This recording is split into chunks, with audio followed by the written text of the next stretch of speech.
everyone. I'm Martina Dudkiewicz from BetaI, and this is BetaCast, a YouTube podcast which purpose is to discuss innovation and collaboration everywhere, because we truly believe that innovation can happen in every aspect of our life. This is the third episode of social impact season that BetaI is creating together with Impact Hub Lisbon. And today is a very special episode because we have two guests. Tove Larsson Agate Freimane, thank you for being here and accepting invitation to this interview. Thank you for having us. Before we start, let me introduce our guests that both represent Norrsken VC from Sweden, which is an early stage impact VC fund focused on investing in startups that solve some of the world's greatest challenges. Tove and Agate are both general partners at Norrsken VC. Let me start by asking you, how did you enter into the social impact space? Was there any turning point in your life? And right now, what's the most exciting thing about this for you? Sure. Tove, do you want to start? Yeah, I can start. Yeah, so I started my career as a management consultant. And during my 5 years in that field, I was on a secondment for a foundation in Stockholm called the World Childhood Foundation. And that's when I found sort of the beauty of sort of introducing purpose to your work, a purpose in this meaning. And after that, I've been like trying to find work and assignments in that intersection of sort of connecting business with the purpose and the impact. So after that, the next assignment in that space, I worked for a social impact accelerator called Inkludera in Stockholm, Sweden, and worked with sort of a handful of entrepreneurs, really hands-on, helping them scale their organizations and find sustainable financing. Following that journey, I'd been in touch with Niklas, who's the founder of Norrsken. And as he was starting out this journey, I was really excited to see where this would take us and the whole field. So joined Norrsken together with Agate about 3 years ago now, when we started the first fund of the Norrsken Foundation. That's great. And how about you, Agate? Yeah, for me also the road into impact investing was not straightforward and not immediate. I mean, I started my career in investment banking at Morgan Stanley and worked in banking and investing there, but then went on to start my startup journey and joined a super early stage fintech startup called Brickvest and really saw firsthand what it takes to build and grow a technology company. And then decided that it was that I wanted to move to Stockholm, and was really lucky again to come in contact with the Norrsken team. And then for the first time, I really realized that I can do what I do best, but in the impact space. It was really a light bulb moment, realizing that that I can use my professional skills and experience acquired over the years, apply all of that in the impact space. And that's when I joined Norrsken and sort of have never looked back since then. Well, that's amazing to hear. And I'm super glad that both of you are here. Actually, that wasn't really in my plan, but turns out like this. But I'm extremely happy because I know you also work together. So I feel there's like a double power to really share everything today. So staying a little bit more and talking about the Norrsken VC. So the company presents itself as a VC fund investing in startups, solving the world's biggest problem while building massive businesses. And in your opinion, what are the world's biggest problems right now? Like, what are we struggling with? And mostly like, which of those problems do you see that technology can really tackle and solve in the coming maybe years? Yeah.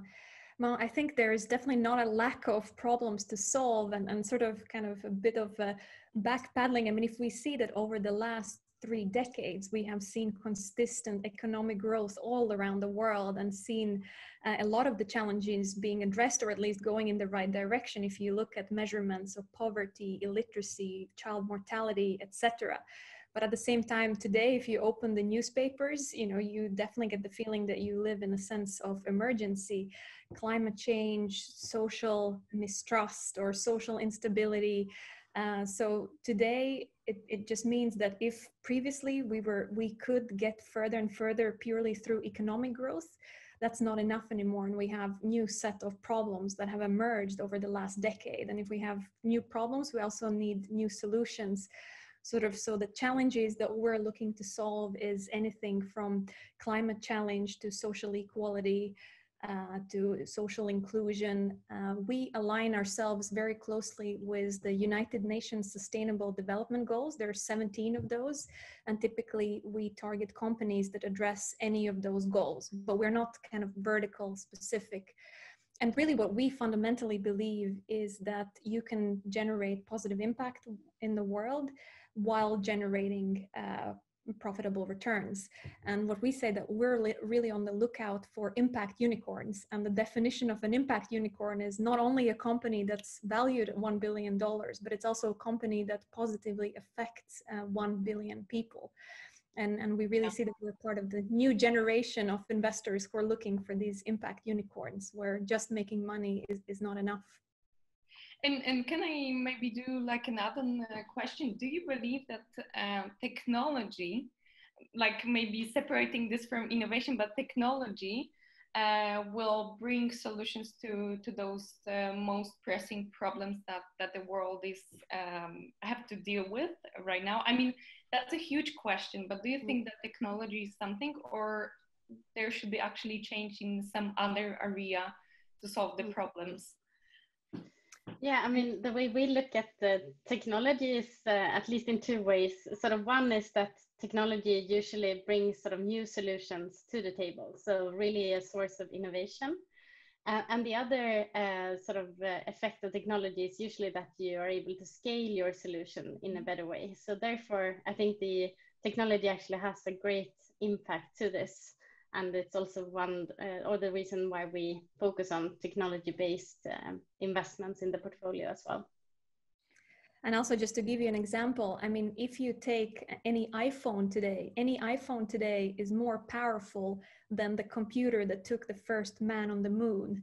And if you can think that something less than an iPhone can take someone to the moon, then let's just let our imagination be what's the power of technology. And sort of what we're after is that let's use that technology to solve global challenges instead of creating another photo sharing app or a way to shop even faster.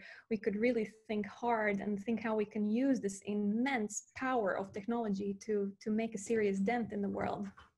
Yeah, that's actually amazing to realize, and I hope everybody that hears it right now will feel inspired to really take what we have in our hands and do good.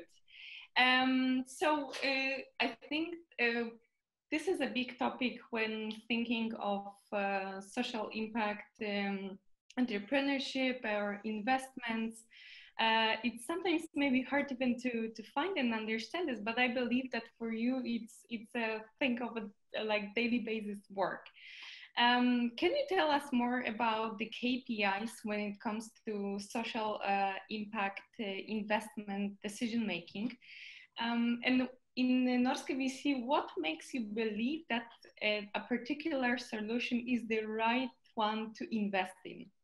Yeah, great question. And sort of when we look at new investments, impact is really our first lens. So that's what we evaluate first.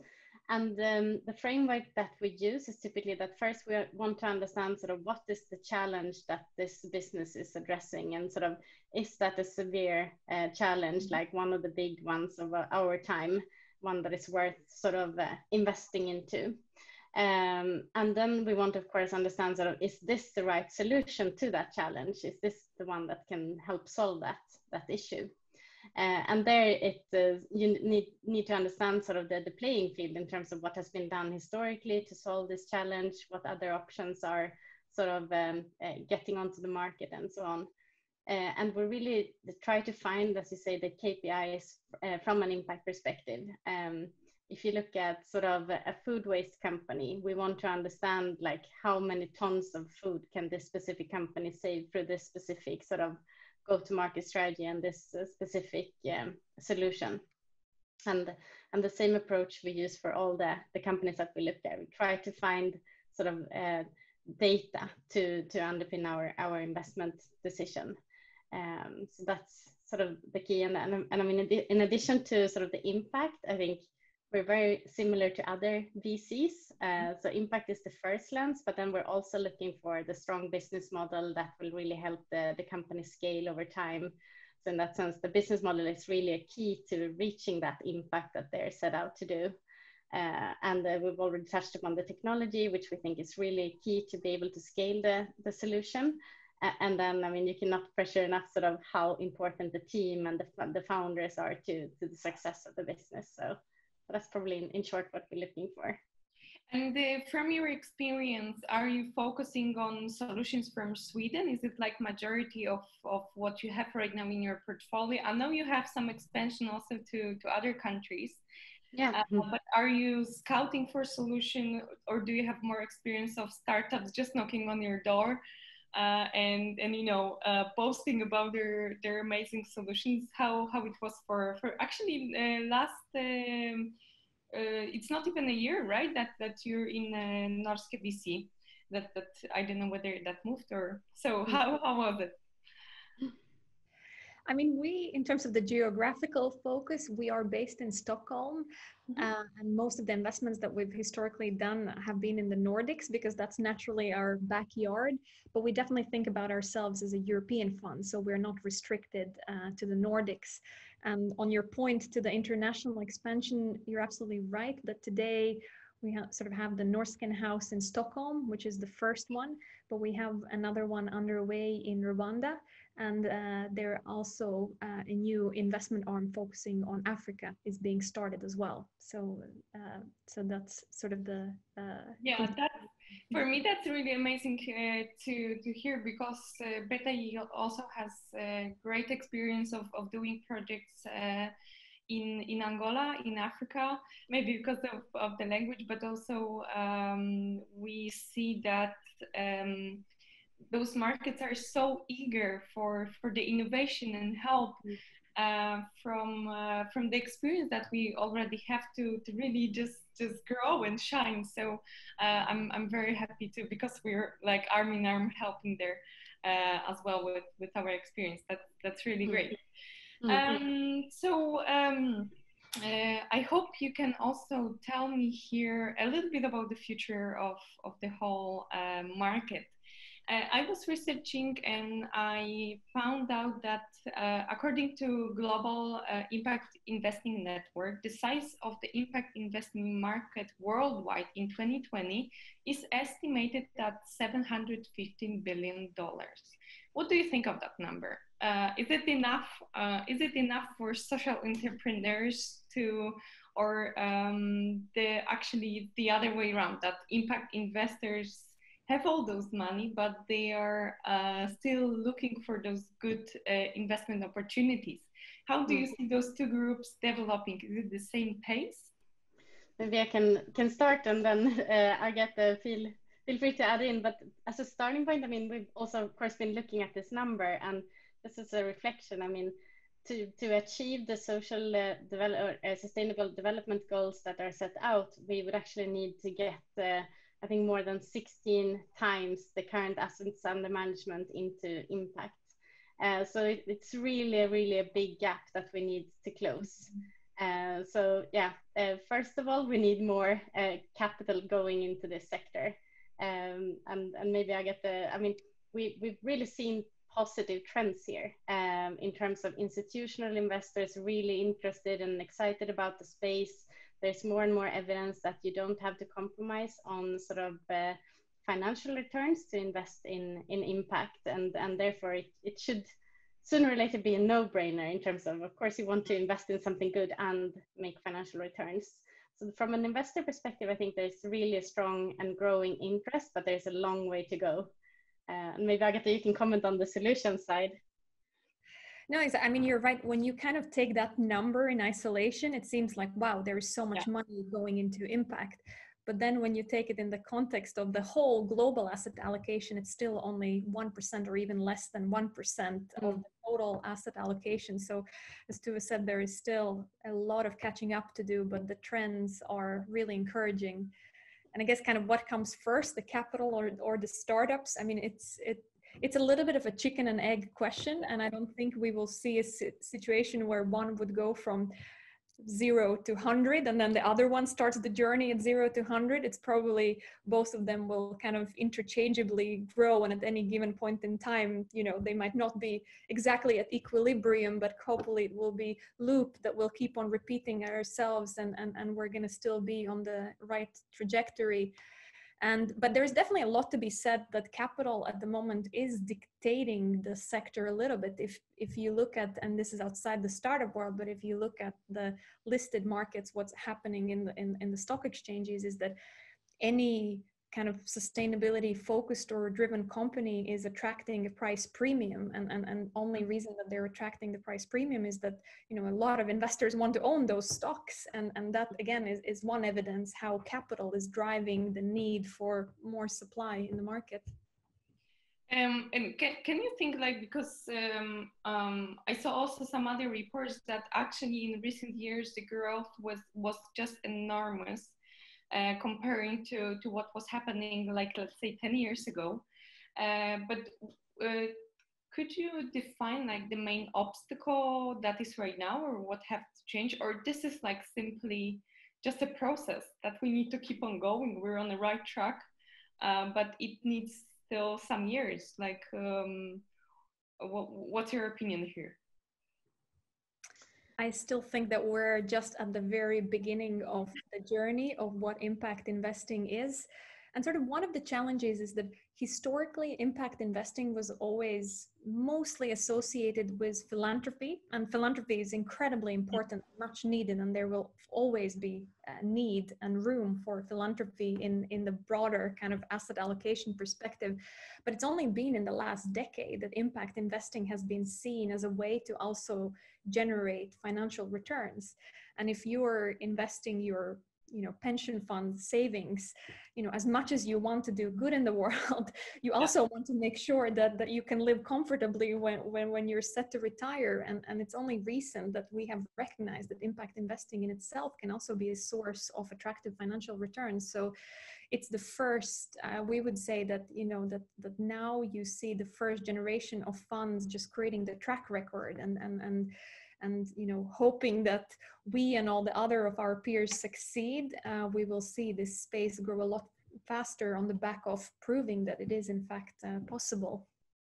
Yeah, and maybe just add one thing is that I'm really looking forward to seeing, you know, the next generation of unicorns and the IPOs of impact companies, and sort of, I think really that sort of the role models and the success stories will help a lot here. So I think that's one thing that can help accelerate the space even further. Yeah, that's true. And the whole like impact investing and social impact and entrepreneurship seems to be like a big thing. I remember I've never been to Sweden, so I kind of, it's hard to say, but my perspective of being here in Portugal and moving as an expat was that really like social impact is a cool thing. It's like a trendy thing. So you see that this is happening on different layers. So I'm so happy to also hear that we're only like on the baby steps in the beginning, because if it's going to grow, I mean, I truly believe that technology is such an amazing thing, such an amazing tool in our hands that could really help solve those problems that we're struggling for years. And we will truly live in a better world. So a little bit about the definition about this social innovation. Agathe, I will ask you, why isn't any corporate innovation framed as a social innovation too? Do you agree that splitting those two terms is a little bit outdated, especially in this situation that we are right now in this post-COVID society, or still in? when we see that crises like this can really trigger social impact movements? Yeah, I think you're right. I also would say that probably the definition or the strict split is somewhat outdated, and probably would go as far as to challenge what is a social innovation and who gets to define what is social innovation or not. Because in the end of the day, it's a lot just about the pure impact that it creates day to day. I mean, to give you one example, that in looking at the founders that we have backed, many of them don't identify themselves as social entrepreneurs or social innovators. They're tech startup builders that are solving a problem, but the problem that they're solving has an incredibly positive impact on people or planet. So I would say that we don't necessarily always need to wrap everything in that definition. And as it comes to corporations, I don't think we should dismiss them and only sort of say that, you know, only startups innovate, or all on these breakthroughs only are coming out of the startups. I don't think so. I think more and more companies all around the world are looking inside as well, innovating and even socially innovating. Yes, and we also see it here that even this change that this all has to work as an ecosystem. I don't know if you have the same feeling, like that it really has to be a cooperation, that at some point, if the whole ecosystem is not cooperating, like, and working towards the one goal, it's like the powers are like, let's say, well, they're just separate and there is no synergy in that, right? Mm. No, so, absolutely. I mean, one great example that we can give is that Norrsken very recently ran an accelerator program focused on food tech and especially food waste. And that was done in the partnership with Coop, which in Sweden is the largest food kind of grocery shopping chain, and the startups, and working together, finding different ways how they can tackle food waste or other issues or challenges in the whole value chain. And that was a fantastic example where the innovation really came out of the collaboration. Yeah, hope to see more of them as well in BetaCast. That's where we also focus on like joining those two groups together, and hopefully more for the social impact, positive social impact. I would like to say a little bit about in the topic of let's say our current very weird situation and changes in the whole world. And I want to ask about your experience in creating Action Against Corona, which is the movement or the initiative from Norrsken Foundation, right? But maybe you will tell us more. My question is like, who benefited from this the most? Do you have any success stories so far? And is it still working? Can we still join this? Yeah, absolutely. I mean, background to this is that when COVID started to unfold, we at Norrsken sort of asked ourselves, we're an impact, we invest and back startups that generate positive impact. And now the world more than ever needs really innovative solutions. So what can we do? And what we realized that what we're best at is bringing together different actors. So in a very short time frame, we launched the Action Against Corona campaign, really inviting all the actors to connect on one platform. And that means startups who have solutions that help in any way to address all the challenges around the current environment caused by COVID, corporate actors who can either support the startups or give any kind of other support, investors, volunteers who are willing to give their hours. And we were just blown away by the response from all actors of the society. And it was really inspiring to actually see that response and seeing that, you know, in the times of crises, everyone just comes together and does anything that they can do, and that's within their capability to in any way help the situation. And there are many success stories and sort of many success stories that happened in the shadows, because we acted a lot as a matchmaking platform, connecting two parties that can help each other to do things faster. Many successful matches were made through the platform. Norrsken also invested in a number of initiatives. To highlight one of those, for instance, was ABC Labs, which at an expedited rate launched testing capabilities, even ahead of government rolling it out. So many success stories that came out of that campaign. And I'm sure there is much more still to come, right? Because I think the platform is still ongoing, right? What I saw, you can still, so we will be seeing probably the results in the coming months, which is super exciting. We have a similar experience here in Portugal, and I had the same impression that this is so amazing that in those tough times of crisis, when many people suffer, others can just gather together and do stuff and give their time, give their talents, efforts to really build something for the common good and greater good of everybody around. So I'm super happy that you took this initiative in Sweden, and well done. I'm happy to. I can't wait to hear what's more about this. So we're really going towards the end of our conversation, and I have the last question to you. We're talking here in BetaCast about innovation and collaboration, but I know that innovation can happen really everywhere in any aspects of our lives, no matter what's the background of people or business. But I want to ask, what does innovation mean to you? I don't know who wants to start. Yeah. I can start. Yeah, I mean, I think to me it really means finding new ways of solving or addressing a challenge in a way that it's more sort of likely to succeed or more efficient or effective. And if you look at that kind of definition or thinking about the innovation, it does not necessarily have to be like a super high-tech product. It doesn't have to be deep tech. It doesn't have to be rocket science. It can simply be a new way of working together. It can be a new process. It could be a new way of organizing or distribute a certain product. So it's really about finding the new ways. So that's how I look at it. Yeah, amazing.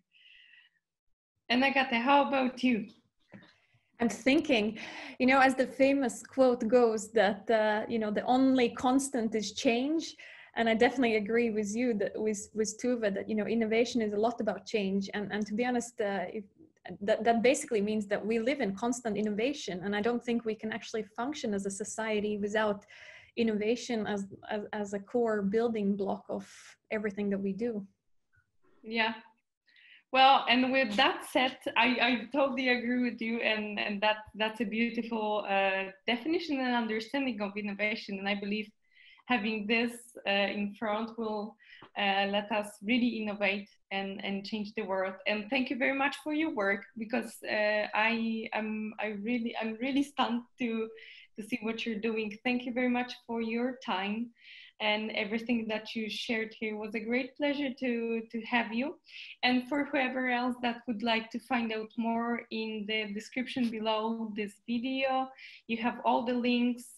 You can also contact Agate and Tove and for sure talk with them more.